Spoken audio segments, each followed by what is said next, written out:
Hey guys, welcome back to the channel. Today I am back with yet another tutorial video and app guide, and in today's video I'll show you how you can turn off location in a Google Chrome browser.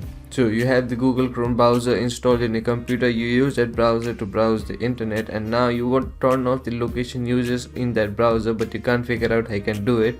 Watch this video till the end. I'll show you some simple steps in order to turn off location in a Google Chrome browser in very easy way. It's a very simple process, just follow the simple steps I do and you'll do it in no time. So the first thing you want to do in order to turn off your Google Chrome browser location is open a Google Chrome browser.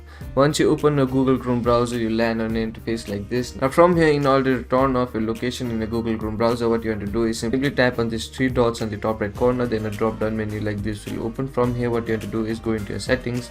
Once you go into your settings, you land on an interface like this. Now from here, what you want to do is go into your security and privacy settings. Once you go into your security and privacy settings, you land on an interface like this. Now from here, what you want to do is go into site settings option. Once you tap on the site settings option, a new window like this will open, and here what you need to do is scroll down a little and go to the permissions section, and here you'll see the first option will be labeled as location, so tap on that option.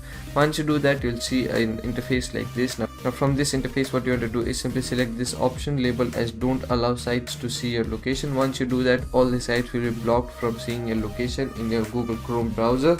So those were the simple steps in order to turn off location in a Google Chrome browser in very easy way. So that will be it for today's video. Hope this video was helpful for you. If it was, hit the like button, subscribe to the channel, and I'll see you in the next video with some new information. Goodbye.